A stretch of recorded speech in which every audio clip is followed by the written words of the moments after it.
यही जब शरीर को अपना आत्मा मान लिया जाता है तब यह मैं हूँ और यह मेरा है ऐसा भाव बन जाता है। यही सारे भेदभाव का मूल है। जब शरीर को ही अपना आत्मा मान लिया, शरीर अलग है आत्मा अलग है, लेकिन अपन गलती से शरीर को ही आत्मा मान लेते हैं कि मेरा शरीर है मैं हूँ तो यह मेरा है ऐसा भाव बन जाता है। यही सारे भेदभाव का मूल है। इसी के कारण ताड़ना प्रवचनों से पीड़ा होती है। जिस शरीर में अभिमान हो जाता है कि यह मैं हूँ, उस शरीर के वध से प्राणियों को अपना वध जान पड़ता है। जब अपन शरीर को अपना मान ले और अपन मर जाएंगे वह मर गया मैं मर गया है ना, तो वध मान लिया जाता है शरीर से, प्राणी को वध मान, जबकि आत्मा को वध होता ही मरते ही हो तो निकल जाता है, भगवान का अंश है। लेकिन शरीर के मरने से आपको उसको मरना मान लेते हैं। किंतु भगवान में तो जीवों के समान ऐसा अभिमान है नहीं, क्योंकि वे सर्वात्मा है, अद्वितीय है। वे जो दूसरों को दंड देते हैं वह भी उनके कल्याण के लिए ही, क्रोधवश अथवा द्वेषवश नहीं। अगर कोई अपने को दंड दे रहा है, भगवान भी अपने को दंड दे रहा है, तो समझो इसमें कल्याण की कुछ ना कुछ भलाई है। एक संत मैं कथा में पढ़ो मैंने कि भाई एक राजा, तो एक बार वो शिकार खेलने जा रहे थे, तो उनकी तलवार से उंगली कट गई। साथ साथ सैनिक भी था। उसने कहा कि महाराज जो कुछ हुआ जो बढ़िया ही हुआ है, भगवान ने कराया जो अच्छा ही किया है। उनकी इसने मेरा क्या अच्छा है, इसने ऐसा सोचा है इसको डाल दो उसमें जेल में डाल दिया, उस सैनिक को जेल में डाल दिया। दूसरे दिन वो शिकार खेलने गए, तो दूसरे दिन दूसरा गया उसके साथ में, वो तो जेल में डाल दिया। शिकार खेलते खेलते उनका घोड़ा बहुत दूर निकल गया राजा का, अब वो अकेला रह गया। तो वहाँ पे वो जंगल में डाकू थे और वो कोई बलि देने के लिए व्यक्ति को ढूंढ रहे थे। तो राजा आगे पकड़ने आ गया तो राजा को लेके गए। जब उसको नवाया धोया कपड़ा देखा तो उंगली कट रही है उनकी, नहीं ये खंडित व्यक्ति है, इसकी बलि नहीं दी जाएगी, उसको छोड़ दिया। फिर वो वापिस आया, जब उसने की उस सैनिक को बुला, उसको सैनिक के पास गया कि सैनिक जब मेरी उंगली कटी तो तुमने ठीक कहा था कि जो भगवान करता है वो अच्छा करता है, लेकिन तू जेल में पड़ा रहा उसमें तेरे को क्या भला दिखा। उन्हें जब जेल में डाला तो भगवान जो करे जो अच्छा ही करे, तो उनकी महाराज भगवान ने किया वो भी अच्छा किया, मुझे जेल में डाल दिए। क्यों कि अगर आप जाते शिकार खेले तो मैं भी आपके साथ जाकर मैं जेल में नहीं होता, तो आपने मुझे जेल में डाल दी, मेरी बलि चढ़ती, आप बच जाते मेरी बलि चढ़ती। तो इसलिए भगवान ने मुझे जेल में आप ही बच जाएंगे। तो जो करता है वो भगवान अच्छा ही करता है, भगवान बुरा नहीं करता। तो क्रोधवश या द्वेषवश नहीं करते भगवान को अपना उसमें कल्याण दिखता है भविष्य में, अपन को नहीं दिखता वो। मम्मी से ना आज खेल रही मैं भी मम्मी सही तो मैंने तो काम ना करो मैंने मैं अब मेरे को सारा काम करना पड़ रहा है। तो वह भी उनके कल्याण के लिए ही क्रोधवश अथवा द्वेषवश नहीं। अब मैं यही पर संतुष्ट हूँ। अगर कोई मेरे से कोई बैर भावना भी कर रहा है या और कोई कैसी भी बात करती मैं सोचूं मर बातें करवा दे जो सोच जैसी अपन अपनी सोच रखी अपनी सोच में ठीक है। तब भगवान के संबंध में हिंसा तो ही कैसे जा सकती। एक बार तो आ गए मन में, एक बार तो फिर मैं अभी आप उनको अपना पे देख लूँगा। इसलिए चाहे सुदृढ़ फिर अपना फायदा का इनसे पढ़वा को, इनको पढ़ने से नाम लेने से फिर अपना फायदा पाएंगे, अपन कोई परिवर्तन ही नहीं आएगा। तो परिवर्तन आना चाहिए, भगवान के साथ नजदीक बैठ रहे हैं अपन तो अपने में थोड़ा थोड़ा परिवर्तन आना चाहिए। दुनिया से मतलब ना अपन का ना बताइयो चक्को बाबा पच्चो कर रहा है ना मत करो बच्चे बैठा पर मत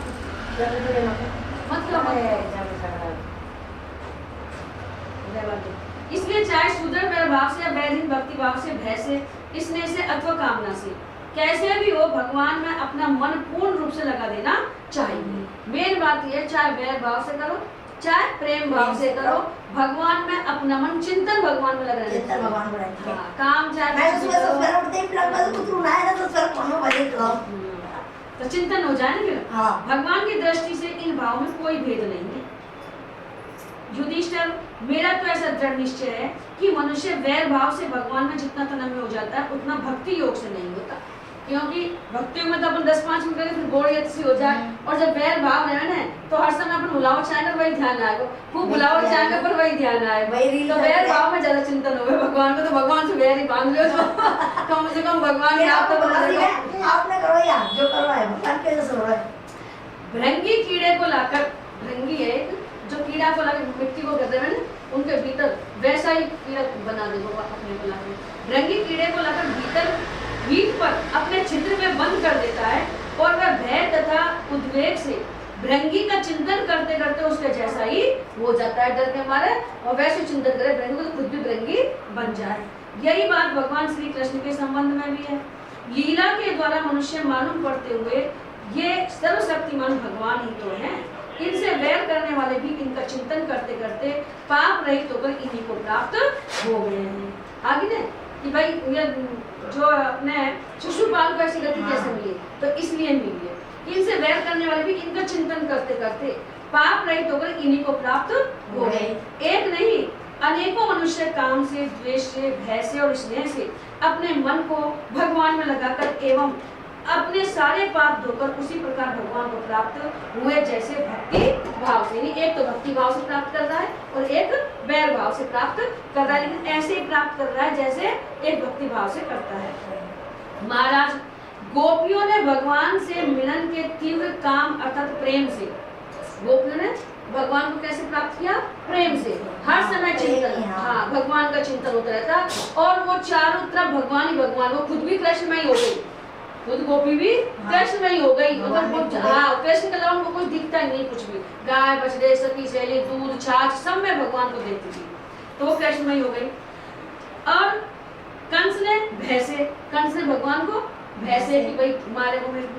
शिशुपाल, दंतवक्र आदि राजाओं ने द्वेष से, यदुवंशियों ने परिवार के संबंध से और तुम लोगों ने स्नेह से और हम लोगों ने भक्ति से अपने मन को भगवान में लगाया है। यानी उद्देश्य एक ही, भगवान में लगाना, चाहे वो कैसे लगे। जैसे गंगा जी के घाट अलग अलग हैं, कोई उस घाट से जा रहा है, कोई इस घाट से जा रहा है, कोई उस घाट से जा रहा है, लेकिन जाना सबको जाना गंगा जी में है। तो उद्देश्य एक ही है, रास्ते अनेक है। भक्तों के अतिरिक्त जो 5 प्रकार के भगवान का चिंतन करने वाले हैं, उनमें से राजा वेन की तो किसी में भी गणना नहीं होती, क्योंकि उसने किसी भी प्रकार से भगवान में मन नहीं लगाया था। सारांश यह है कि चाहे जैसे हो, अपना मन भगवान श्री कृष्ण में तन्मय कर देना चाहिए। महाराज, फिर तुम्हारे मौसेरे भाई ये शिशुपाल और दंतवक्र दोनों ही विष्णु भगवान के मुख्य पार्षद थे। तो शिशुपाल और दंतवक्र कौन भाई थे, लेकिन विष्णु भगवान के पार्षद थे ये। ब्राह्मणों के हिसाब से इन दोनों को अपने पद से च्युत होना पड़ा और मृत्यु लोक में आना पड़ा। इन्होंने ब्राह्मणों का अपराध कर दिया तो इनको मृत्यु लोक में आना। राजा युधिष्ठिर ने पूछा, नारद जी, भगवान के पार्षदों को भी प्रभावित करने वाला वह शाप किसने दिया था तथा वह कैसा था? भगवान के अनन्य प्रेमी फिर जन्म मृत्यु में संसार में आए, यह बात तो कुछ अविश्वसनीय सी मालूम पड़ती है। वैकुंठ के रहने वाले लोग प्राकृत शरीर, इंद्रियों और प्राणों से रहित होते हैं। उनका प्राकृत शरीर से संबंध किस प्रकार हुआ, यह बात आप अवश्य सुनाएंगे। नारद जी ने कहा, एक दिन ब्रह्मा के मानस पुत्र सनकादि ऋषियों तीनों लोकों में स्वच्छंद विचरण करते हुए वैकुंठ में जा पहुंचे। नारद जी ने क्या कहते हैं कि ब्रह्मा के मानस पुत्र सनकादि ऋषि, मानस पुत्र का मतलब जानते हो?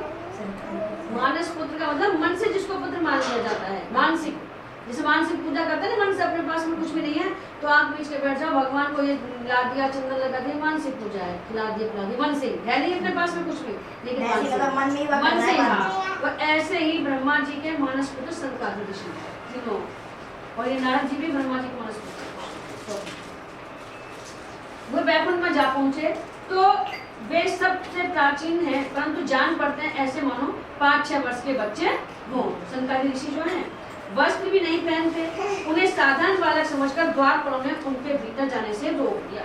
जो ये द्वारपाल है, जो अब श्राप के कारण क्या बने, शिशुपाल और दंतवक्र बने। तो क्यों बनेंगे? क्योंकि सनकादि ऋषि एक बार वहां गए थे भगवान के, तो ये द्वारपाल थे और इन्होंने सोचा, ये नग्न अवस्था में थे, कम उम्र के दिखाई देते हैं तो खूब बड़े, लेकिन ऐसे लगते 5-6 वर्ष के बच्चे से हो। तो जैसे वो जाने लगे तो उनको क्या पता कि इतना पहुंचे हुए संत है, उन्होंने उनका अपराध कर दिया, तो उनको अंदर नहीं जाने देंगे, जाने से रोक दिया। इस पर क्रोधित से हो गए और उन्होंने द्वारपालों को श्राप दिया कि मूर्खों, भगवान विष्णु के चरण तो रजोगुण और तमोगुण से रहित हैं, तुम दोनों इनमें समीप निवास करने योग्य नहीं हो, तुम ये तामसिक प्रवृत्ति कैसा है जो तुम हमारा अपराध करते हो, इसलिए शीघ्र ही तुम यहाँ से पापमयी असुर योनि में जाओ। और वहां से उनको गिर दिया। उनके इस प्रकार शाप देते ही जब वे बैकुंठ से नीचे गिरने लगे, तब उन कृपालु महात्माओं ने कहा, अच्छा 3 जन्मों में इस शाप को भोगकर तुम लोग फिर इसी बैकुंठ में आ जाना। 3 जन्म लेंगे, जैसे दंतवत किया है, फिर रावण और रावण कुंभकर्ण और फिर ये हिरण्यकश्यप और हिरण्याक्ष, तो 3 जन्म लिए इन्होंने। जय विजय। युधिष्ठिर वे ही दोनों दिति के पुत्र हुए, उनमें बड़े का नाम हिरण्यकश्यप था और उससे छोटे का नाम हिरण्याक्ष। अगर ये तो अदिति का पुत्र है ना? हाँ, अदिति पुत्र है, हाँ। लेकिन यही है ये दंतवक्त और शिशुपाल ही। पहला जन्म तो दंतवक्त शिशुपाल का हो गया, दूसरा जन्म हिरण्याकश्यप और हिरण्याक्ष का हो गया, और तीसरा बताते हैं कि रावण और उनका है इसमें। तो विष्णु भगवान ने नृसिंह रूप का धारण करके हिरण्यकश्यप को और पृथ्वी का उद्धार करने के समय वारा अवतार ग्रहण करके हिरण्याक्ष को मारा था। दोनों को भगवान के हाथों से तो उद्धार हो रहा है ना इनका।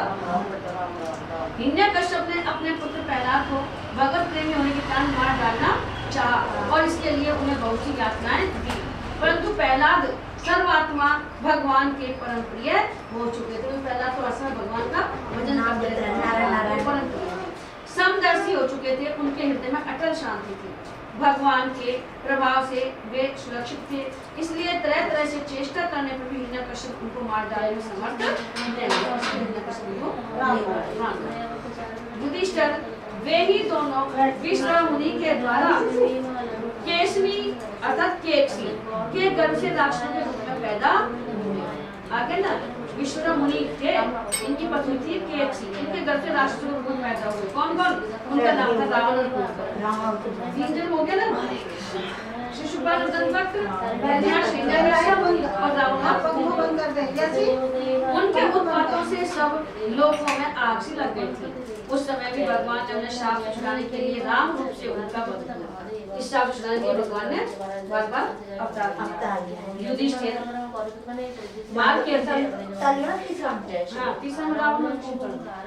मार्कंडेय मुनि के मुख से तुम भगवान श्री राम का चरित्र सुनोगे, वे ही दोनों जय विजय इस जन्म में तुम्हारी मौसी के लड़के शिशुपाल और दंतवक्त के रूप में क्षत्रिय कुल में उत्पन्न हुए थे। भगवान श्री कृष्ण के चक्र का स्पर्श पाते ही हो जाने से उनके सारे पाप नष्ट हो गए और वे संकाति के शाप से मुक्त हो गए, क्योंकि इन्होंने शाप दिया कि 3 जन्म वह भाव के कारण निरंतर ही वे भगवान श्री कृष्ण का चिंतन किया करते थे। उसी तीव्र तन्मयता के फलस्वरूप वे भगवान को प्राप्त हुए और पुनः उनके पार्षद होकर उनके समीप चले गए। युधिष्ठिर ने पूछा, भगवान हिरण्यकश्यप ने अपने स्नेह भाजन पुत्र प्रहलाद से इतना द्वेष क्यों किया? अपने पुत्र से कोई द्वेष करता है क्या? फिर प्रहलाद तो महात्मा थे, साथ ही यह भी बतलाइए कि किस साधन से प्रहलाद भगवान में हो गए। हिरण्याक्ष का वध होने पर हिरण्यकश्यप का अपनी माता और पुत्र को समझाया। नारद ने कहा, युधिष्ठिर जब भगवान ने 12 अवतार धारण करके हिरण्याक्ष को मार डाला, तब भाई के इस प्रकार मारे जाने पर हिरण्यकश्यप क्रोध से जल भूल गया। यानी हिरण्याक्ष को जब भगवान ने 12 अवतार धारण कर लिया, तो मेरे भाई को मारा भगवान ने, तो मैं भी इनसे बदला लूंगा। तो हिरण्यकश्यप क्रोध से जल भूल गया और शोक से संतप्त हो गया। वह क्रोध से कांपता हुआ अपने दांतों से बार-बार होठ चबाने लगा। क्रोध से दहकती हुई आंखों की आग के धुएं से धूमिल हुए आकाश की ओर देखता हुआ वह कहने लगा। उस समय विकराल दाढ़ों, आग उगलने वाली उग्र दृष्टि और चढ़ी हुई भौं के कारण उसका मुंह देखा न जाता था। भरी सभा में त्रिशूल उठाकर उसने दिलमूरदार, त्रक्ष, शंबर, शतबाहु, हैग्रीव, नमुची, पाक, किलवल, विप्रजिति, पुलोमा और शकुन आदि को संबोधन करके कहा, दैत्य और दानव, तुम सब लोग मेरी बात सुनो और उसके बाद जैसे मैं कहता हूँ वैसा करो।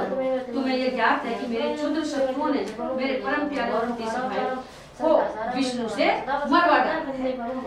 यद्यपि वह देवता है और दैत्य दोनों के प्रति समान है, देवता और दैत्य दोनों के प्रति समान है, तथापि दौड़ धूप और हमला विनय करके देवताओं ने उसे अपने पक्ष में कर लिया। यह विष्णु पहले तो बड़ा शुद्ध और निष्पक्ष था, परंतु अब माया से बड़ा अधिक धारण करने लगा है और अपने स्वभाव से च्युत हो गया है। बच्चे की तरह जो उसकी सेवा करे उसी की ओर हो जाता है। भगवान कैसे हैं? जो बच्चे से बच्चा को अपन सेवा करें, कुछ ले दे तो बच्चा अपनी ओर आ जाए। और ऐसे भगवान भी अगर अपन भगवान की पूजा पाठ करते तो भगवान अपनी ओर खींचे चले आते हैं। उसका चित्त स्थिर नहीं है। अब मैं अपने इस शूल से उसका गला काट डालूंगा और उसके खून की धारा से अपने रुधिर प्रेमी भाई का तर्पण करूंगा। तब कहीं मेरे हृदय की पीड़ा शांत होगी।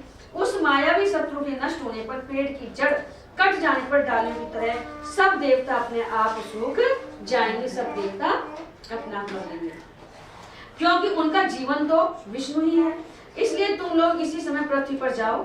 आजकल वहाँ ब्राह्मण और क्षत्रियों की बहुत बढ़ती हो गई है। वहाँ जो लोग तपस्या, यज्ञ, स्वाध्याय, व्रत और दान आदि शुभ कर्म कर रहे हो उन सबको मार डालो। ये आदेश जैसे राम युग में हो गया। विष्णु की जड़ है द्विजातियों का धर्म कर्म, क्योंकि यज्ञ और धर्म ही उसके स्वरूप है। तो विष्णु की जड़, भगवान की जड़ क्या है? ब्राह्मण लोग हैं, धर्म कर्म जो अपन करते हैं इससे तो भगवान का धर्म फलता है। यज्ञ और धर्म ही उसके स्वरूप है। देवता, ऋषि, पिता, समस्त प्राणी और धर्म का वही परम आश्रय है।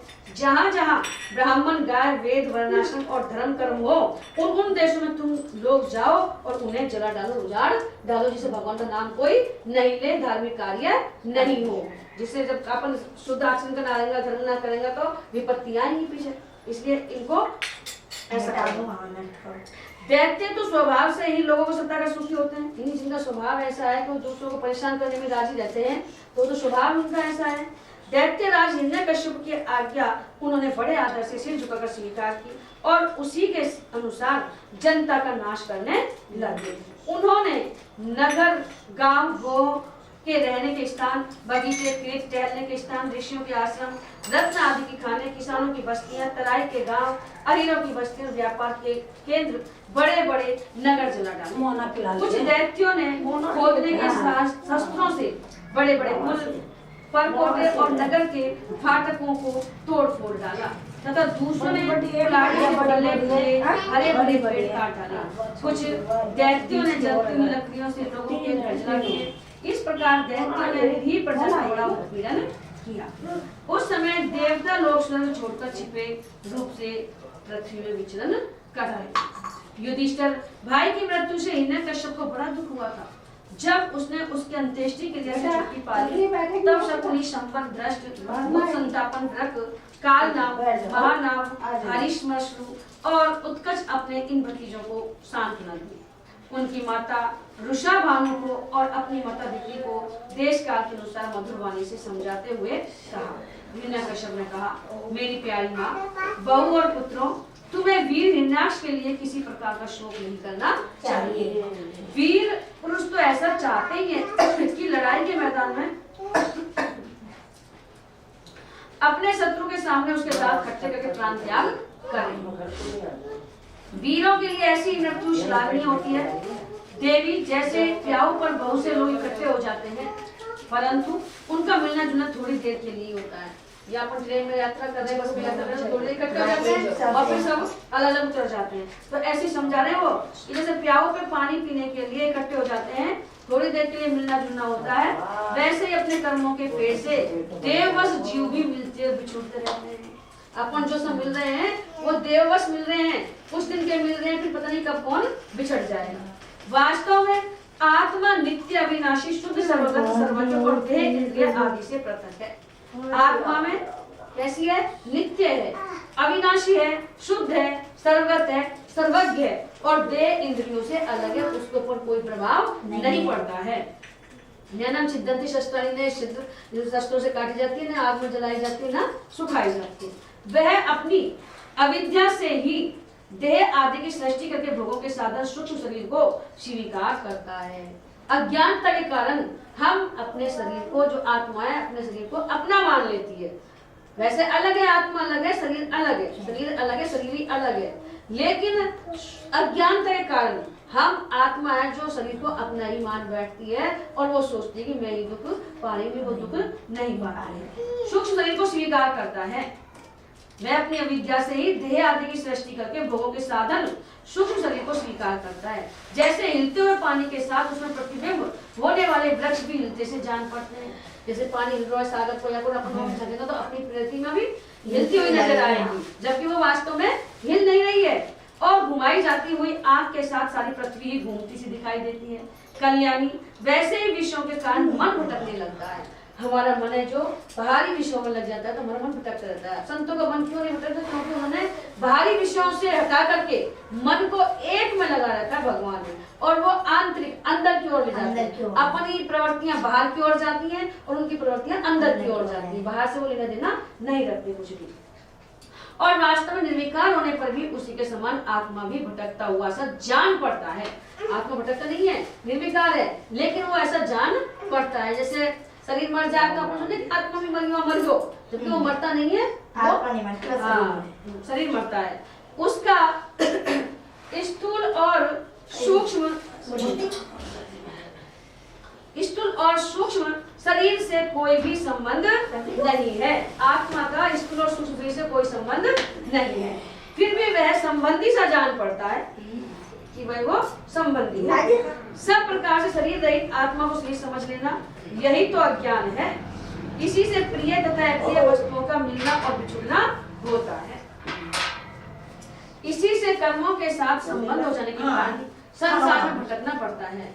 जन्म मृत्यु अनेकों प्रकार के इधर ये लाल ले जाएगी थोड़ी सी सही और ऊपर वाली है ना, देखा बाप को देखा ना है आएगी आएगी आई मैं देख रही हूँ। तीसरी बच्ची में इनका सत्संग देख 2 बन गए, यानी 2 बन में आया। तुमने दरबार को भाग उड़ाया होगा बहन जी? हाँ पहले उड़ाया। बज रहा मैं क्या कर रही मैं वहां तो और निके जब बिस्कुट रखा है लाली मुझे तो ले ले बिस्कुट का पैकेट रखा है नीचे वाला है ना, ठीक हो। जन्म मृत्यु अनेकों प्रकार के शोक अविवेक चिंता विवेक की विस्मृति सबका कारण यह अज्ञान ही है। यानी अज्ञान का कारण ही हम जन्म मरण लेते रहते हैं। शरीर अलग है और तुम ले लीजिए क्यों आज तो बात ये भगवान ने अरे मेरा पानी खाई अरे ये आगे बक्स ले और तुम ले ले आ ले लो बात दे दो तुम ये ले दौड़ ना खावे या रोटी भी ना खावे थोड़ी ले जा ना खावे बस दूध दूध पिए दे रही हाँ इतनी बड़ी रोटी ना लो देख लो यू इस ऐसे विषय में महात्मा लोग एक प्राचीन इतिहास कहा करते हैं। अभी आजकल बहुत अच्छा चल रहा है हिरण्यकश्यप और हिरण्याक्ष। हाँ मतलब 3 शिशु और दंतवक्त्र, इनसे पूछे भगवान की ज्योति जब शिशु पाल की भगवान में चली गई तो सब देखते रह गए कि ये तो इतना वाह पापी हो, इतनी गाली दी, फिर भगवान में कैसे मिल गया। जब बताया कि पार्षद भगवान के पार्षद थे और संकादी ऋषि जब गए वहां पर, क्योंकि ये 5 साल के से लगते संकादी ऋषि हैं और नग्न अवस्था में गया तो इनने रोक दियो पार्षदन ने। जब उनको गुस्सा आया ब्राह्मण वैसा उन्होंने की हाँ कि भाई तुम यहाँ सतोगुण का वो रूप है, तुमने यहाँ तमोगुण ऐसे कैसे बुला रखा है, तुम मुझे जाने से रोक रहे हो। तो श्राप दियो कि 3 जन्म के बाद भगवान तुम्हारा उद्धार करेंगे। तो पहले तो यो में हिरण्यकश्यप और हिरण्याक्ष को जब भगवान ने उद्धार करो तो उनको नरसिंह अवतार और रावण और वो फिर रावण और कुंभकर्ण हुआ, फिर शिशुपाल और दंतवक्त्र हुआ।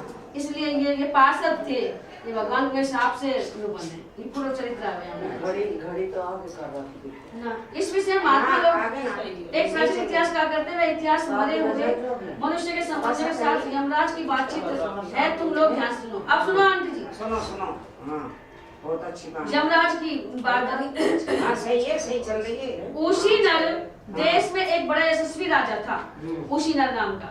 उसका नाम था सुयज्ञ। लड़ाई में शत्रु ने उसे मार डाला। उस समय उसके भाई बंदूक उसे घेर कर बैठ गए। उसका जड़ाऊ कवच छिन्न हो गया, गहने और मालाएं तहस नहस हो गई। बाणों की मार से कलेजा फट गया था, शरीर खून से लथपथ था, बाल बिखरे गए थे, आंख धस गई थी। मतलब लड़ाई में सब क्रोध के मारे दांतों से उसके होठ दबे हुए थे, कमल के समान मुख धूल से ढक गया था। युद्ध में उसके शस्त्र और बाहें कट गई थी। रानियों को देववश अपने पति देव उशीनर नरेश की यह दशा देखकर बड़ा दुख हुआ। वे कहने लगी, हा नाथ, हम अभागिने तो बेमौत मारी गई। जैसे तुम मर गए तो हम मर गए, तो हम तो बेमौत मारे गए। यूं कहकर बार बार जोर से छाती पीटती हुई अपने स्वामी के चरणों के पास गिर पड़े और वे जोर जोर से इतना रोने लगी कि उनके कुछ कुमकुम से मिलकर बहते हुए लाल लाल आंसुओं ने प्रियतम के पाद पखाड़ दिए। उनके केश और गहने इधर उधर बिखर गए। वे करुण क्रंदन के साथ विलाप कर रही थी। जिसे सुनकर मनुष्यों के हृदय में शोक का संचार हो जाता है। यानी कोई रोवे तो अपन को रोना आ जाए, चाहे अपने सगो संबंधी ना है, आंसू आएगा और पति के पैर पकड़ दी। हाँ मतलब कलर कुमकुम से आंसू निकल के कुछ यहाँ से निकलता हुआ वो नीचे गया।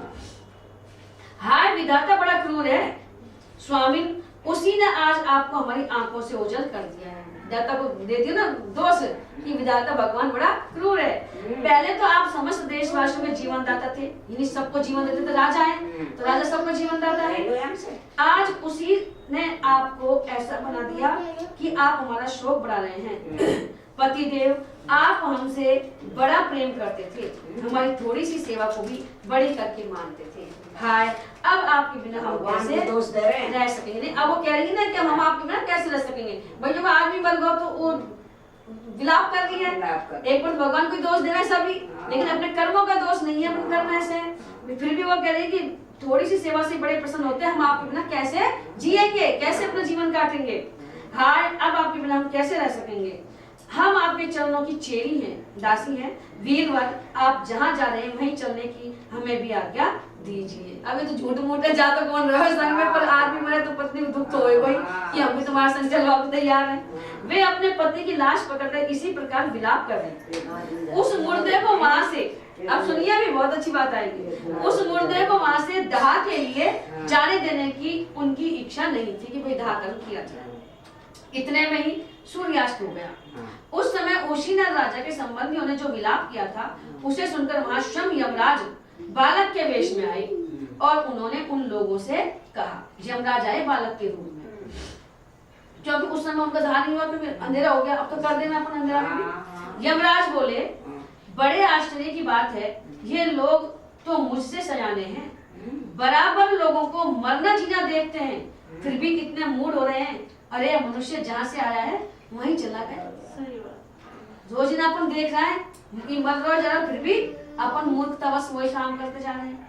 इन लोगों को भी एक ना एक दिन वहीं जाना है जहाँ गए। और फिर झूठ मूठ ये लोग इतना शौक क्यों करते हैं? फिर झूठ मूठ क्यों शौक करते हैं जब पता है कि जाना है, लेकिन दिखावा को अपन खूब लोग हैं। हम तो तुमसे लाख गुने अच्छे हैं, यमराज बालक का रूप में आयो जो कह रहा है। परम धन्य है क्योंकि हमारे माँ बाप ने हमें छोड़ दिया है, हमारे शरीर में पर्याप्त बल भी नहीं है, फिर भी हमें कोई चिंता नहीं है। भेड़ी आदि हिंसक जंतु हमारा बाल भी बांका नहीं कर पाते। जिसने गर्भ में रक्षा की थी, यानी भगवान पर अटल विश्वास है, तो जो कह रहे हैं कि जिसने गर्भ में रक्षा की थी वही इस जीवन में भी हमारी रक्षा करता है। ये पूर्ण विश्वास है अगर आपको भगवान के ऊपर, कि जब भगवान ने इतने घोर कुंड में ही भगवान ने रक्षा करी, होते ही माँ की आंचल में दूध दे दियो, भगवान ने कृपा से व्यवस्था कर रही है। हाँ फिर भी व्यवस्था नहीं है, फिर भी एक मनुष्य जो 10 साल का ही 100 साल तक की पाड़ बांधे। देवियों जो अविनाशी ईश्वर अपनी मौज से इस जगत को बनाता है, भगवान अपनी मौज के लिए जगत को बनाता है, रखता और बिगाड़ देता है, उस प्रभु का यह एक खिलौना मात्र है। भगवान के तो हम खिलौने हैं, मन चाहे सब चाय अपने खिलौने पटक दियो कि मन चाहे जो तोड़े पर मन चाहे जो खेलेगा जो सु, तो ऐसे भगवान तो हमसे खेलने वाले खिलौने, मन चाहेगा जिसको ले लेगा, मन चाहे जिसको छोड़ देगा, तो खिलौना मात्र है। वह इस चराचर जगत को दंड या पुरस्कार देने में समर्थ है। भाग्य अनुकूल हो तो रास्ते में गिरी हुई वस्तु भी ज्यों की त्यों पड़ी रहती है। अगर अपने कहने भाग्य में कई बार चीज खो जाए अपनी, और अपन सोचे थे भाग्य में होगी सही कमाई की होगी मिल जाएगी, नहीं इसको कोई परवाना है। तो भाई कह रहे हैं कि भाग्य में अगर हमारा अनुकूल है तो जो चीज खोई है वो भी त्यों की त्यों मिल जाएगी, या तिनका पहनने वाले को तिनके का सहारा हो जाता है। तो भगवान अगर उसकी रक्षा करना चाहता है, कई बार बहुत तेज एक्सीडेंट हो जाए, और भगवान अगर रक्षा करना चाहता है तो उसको सहायता तुरंत मिल जाएगी और वो बच जाएगा। और अगर अपने भाग्य में ऐसा लिखा है तो अपने को सहायता नहीं मिलेगी, क्योंकि भगवान देने वाला है सहायता भी। भगवान जरूरी थोड़ी उसी रूप में आए, किसी भी रूप में आकर के वो ही देने वाले सहायता। परंतु भाग्य के प्रतिकूल होने पर घर के भीतर तिजोरी में रखी हुई वस्तु भी खो जाती है। घर में चीज चोरी होनी हो, अपन सोता है कमरा में, जब भी चोरी हो जाए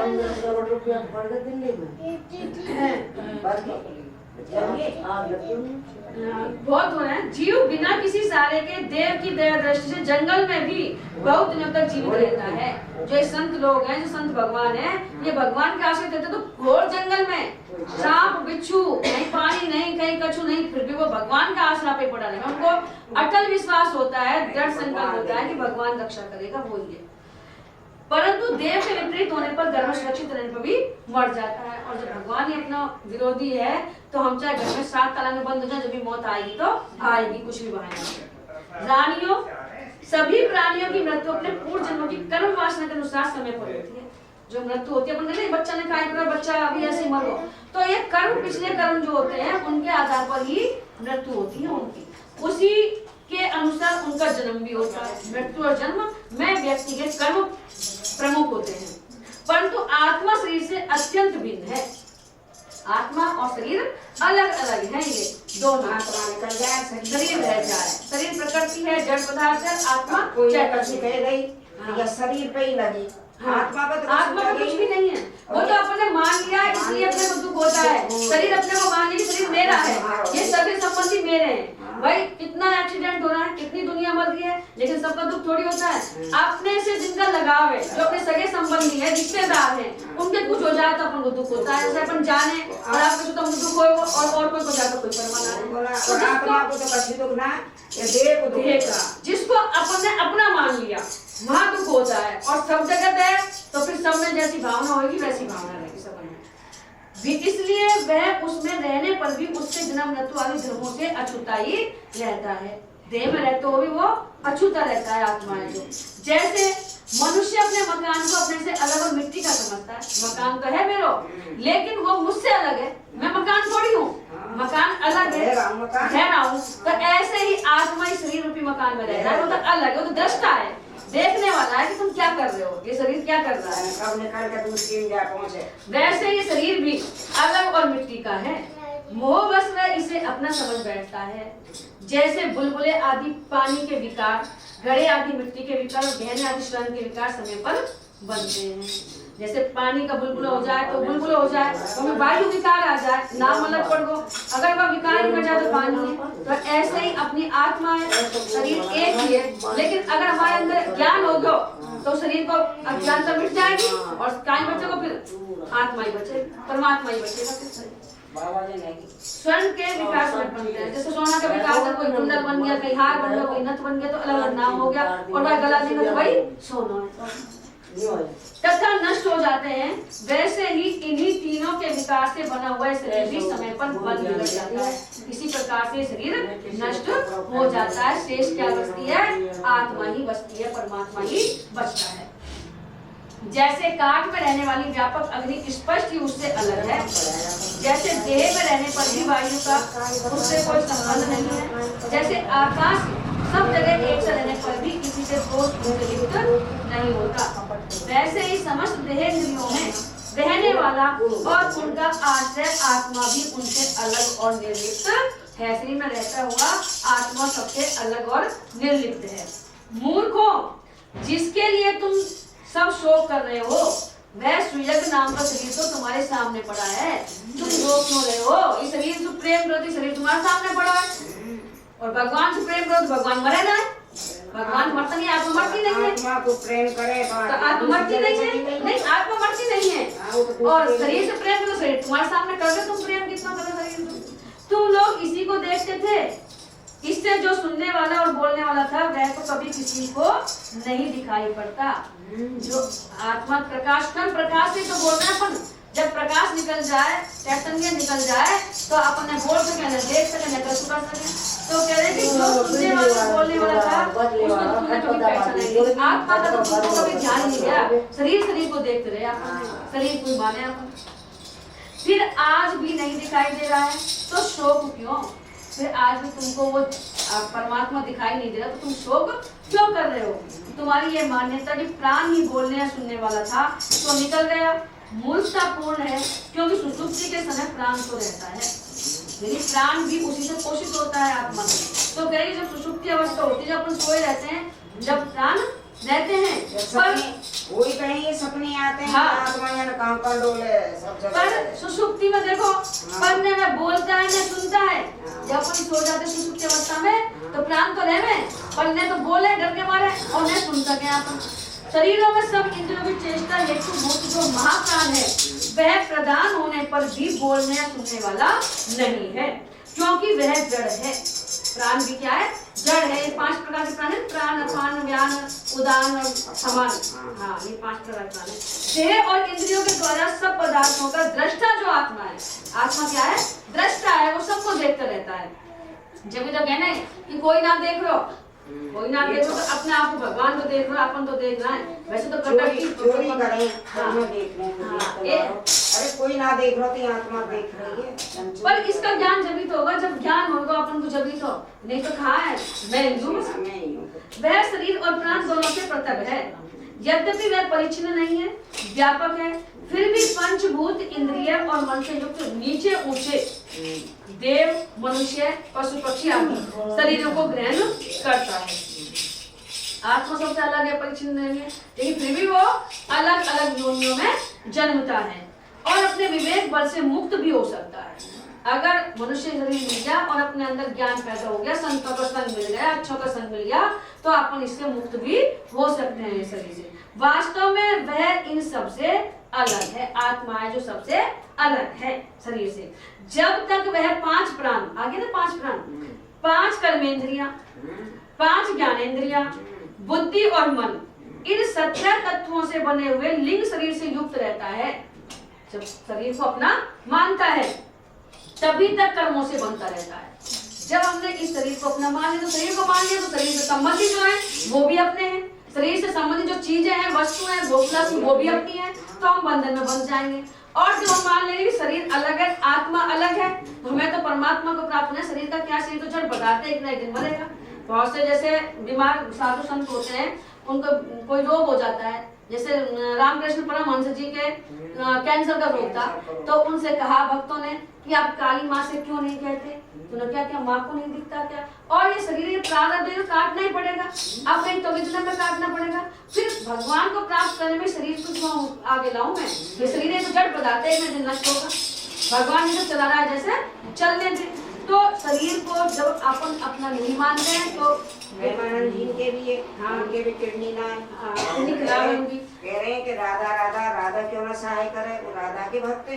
तो बोले राधा है, राधा तो मैं रटता ही रहता हूँ, ये कृपा उनकी नहीं है, ये तो प्रावधान है। शरीर जब रच गया तो प्रारब्ध पहले रच गया, पीछे बना शरीर पहले रचा प्रारब्ध। क्यों बुलाऊं? हाँ, राधा क्यों बुलाऊं? मैं तो भगवान को प्राप्त करना चाहती हूँ। शरीर अब ये चलाएंगे जैसे चला लेंगे और चला रहे, उनकी इच्छा है। बोल रहा हूँ पंगु भी चल सकता है, अगर भगवान जिसके ऊपर प्रसन्न हो तो बिना कर्म करे, यानी बिना हाथों के कर्म कर लेता है, बिना कर्म को चल सकता है, अगर भगवान कृपा हो जाए तो। और इस बंधन के कारण ही माया से होने वाले मोह और क्लेश बराबर उसके पीछे पड़े रहते हैं।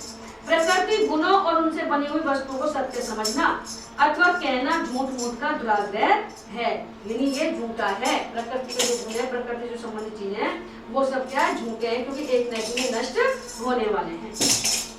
मनोरथ के समय की कल्पित और स्वप्न के समय की दीख पड़ने वाली वस्तु के समान इंद्रियों के द्वारा जो ग्रहण किया जाता है सब मिथ्या है। इंद्रियों से हमें जो दिखाई दे रहा है, जो हम सुन रहे हैं, वो सब झूठा है, उसको तो अगोचर है, उसको हम देख नहीं सकते, केवल अपनी आत्मा से अनुभव कर सकते हैं परमात्मा है, अगर जो भी अपने संतों के संग से अनुभव करें। इसलिए शरीर और आत्मा का तत्व जानने वाले पुरुष न तो अनित्य शरीर के लिए शोक करते हैं, जिसने आत्मा शरीर का महत्व जान लिया वो न तो शरीर के लिए शोक करते हैं। शरीर के शोक क्यों है?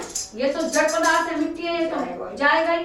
और अगर नित्य आत्मा के लिए ही है, परंतु ज्ञान की दृढ़ता न होने के कारण जो लोग शोक करते रहते हैं, उनका स्वभाव बदलना बहुत कठिन है। पर इस बात को कोई मानता नहीं, वो ही मानेगा जिसको ज्ञान प्राप्त होगा। किसी जंगल में एक बहेलिया रहता था। वह बहेलिया क्या था? विधाता ने मानो उसे पक्षियों के काल रूप में ही रच रखा था। जहाँ कहीं भी वह जाल फैला देता और ललचा कर चिड़ियों को फंसा लेता। एक दिन उसने कुलिंग पक्षी के एक जोड़े को चारा चुगते देखा। उनमें से उस बहेलिया ने मादा पक्षी को तो शीघ्र ही फंसा लिया। कालवश वह जाल के फंदे में फंस गई और नर पक्षी को अपनी मादा की विपत्ति को देखकर बड़ा दुख हुआ। एक तो फंस गया मैं मादा, तो अब नर ने देखो कि मेरी पत्नी है पक्षी जाल में, तो उसको बड़ा दुख हुआ। वह बेचारा उसे छुड़ा तो सकता न था, इसने से उस बेचारे के लिए विलाप करने लगा। छुड़ाया तो कैसे छुड़ाना है, और उसके लिए रोता रहा अपनी पत्नी के लिए।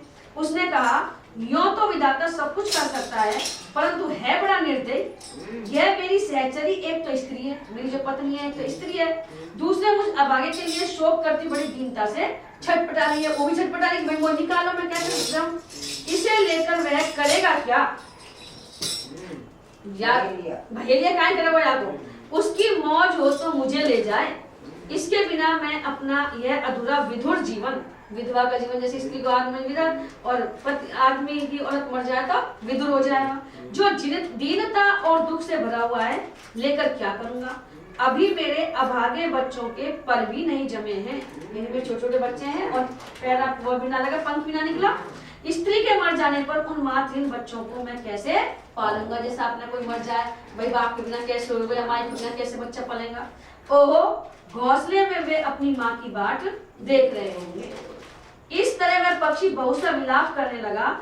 अपनी सहचरी के वियोग से वह आतुर हो रहा था, आंसुओं के मारे उसका गला रुंध गया, वो विलाप करते करते रो रहा था। तब तक काल की प्रेरणा से पास ही छिपे हुए उसी बहेली ने ऐसा बाण मारा कि वह वहीं पर लौट गया। काल आगा की मौत आ गई, वो तो जान में फंस रही है, और वह सोच तो ऐसे ही बहेली ने वह बाण मारो और वह वहीं लौट पोट हो गई। मूर्ख रानियों, तुम्हारी भी यही दशा होने वाली है। तुम अब यहाँ रो रही हो और एक दिन तुम भी काल के घास बन जाओगे। तुम्हें अपनी मृत्यु तो दिखती नहीं और इसके लिए रो पीट रही हो। यदि तुम लोग 100 वर्ष तक इसी तरह शोकवश छाती पीटती रहो तो भी अब तुम इसे नहीं पा सकती। गया जो गया वो वापस नहीं आएगा, इसलिए तुम अपना जीवन तो सुधार लो। अब गयो जो तो गयो, चाहे आदमी हो चाहे औरत है। लेकिन अगर कोई विधवा स्त्री है, कोई विधुर आदमी है, तो उसको फिर ये सोच करके भजन में लग जाना चाहिए। अपन खाएंगे वही तुम्हारा रोता रहे, बस भगवान को तो ना बचा अपन, और वही उसी के लिए रोते रहते हैं। हिरण्यकश्यप ने कहा, उस छोटे से बालक की ऐसी ज्ञानपूर्ण बातें सुनकर सब के सब दंग रह गए। वो समझा गया नहीं। हाँ, उसी नर नरेश के भाई बंधु रिश्तियों ने यह बात समझ ली कि समस्त संसार और इसके सुख दुख अनित्य एवं मिथ्या है, बेकार है। यमराज ये उपाख्यान सुनाकर वही अंतर ध्यान हो गए। भाई बंधुओं ने भी सुयज्ञ की अंत्येष्टि क्रिया की, इसलिए तुम लोग भी अपने लिए या किसी दूसरे के लिए शोक मत करो। अब यहाँ को पढ़वा सुनाया है कि अपन को भी दूसरा को शोक नहीं करना चाहिए। दुख जो है तो है, लेकिन उसके लिए अगर अपन नाम जप करें, भगवान का नाम करके उसको दें, तो वो ज्यादा लाभदायक होगा। रोने से कोई फायदा नहीं है। इसलिए तुम लोग भी अपने लिए किसी दूसरे के लिए शोक मत करो। इस संसार में कौन आत्मा है और कौन अपने से भिन्न, क्या अपना है और क्या पराया? प्राणियों को अज्ञान के कारण ही अपने पराये का दुराग्रह हो रहा है। हम अज्ञानी इसलिए या मेरो या तेरो है, इसको ज्ञान होगा तो कछु ना, सब कछु भगवान को ये सब छोड़ जानो। वेद बुद्धि का और कोई कारण नहीं है। नारद जी ने कहा, युधिष्ठिर, अपनी पुत्र वधु के साथ ऋषि ने हिरण्यकश्यप की बात सुनकर उसी क्षण पुत्र शोक का त्याग कर दिया। तो उसको पुत्र शोक नहीं हुआ कि भाई ये तो विद्या नहीं है, और अपना चित्त परम तत्व परमात्मा में लगा लिया। बोलो श्री कृष्ण भगवान की। सबका भला करो भगवान, सब पर दया करो भगवान, सबके कल्याण करो भगवान, सभी के पाप भगवान, सबके अवगुण दूर करो भगवान, जब सभी को सद्गुण देओ भगवान, सबे सद्बुद्धि देओ भगवान, सब में आप रमो भगवान, सबका भला करो भगवान। प्रभु निज दिन यही है प्रार्थना का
श्री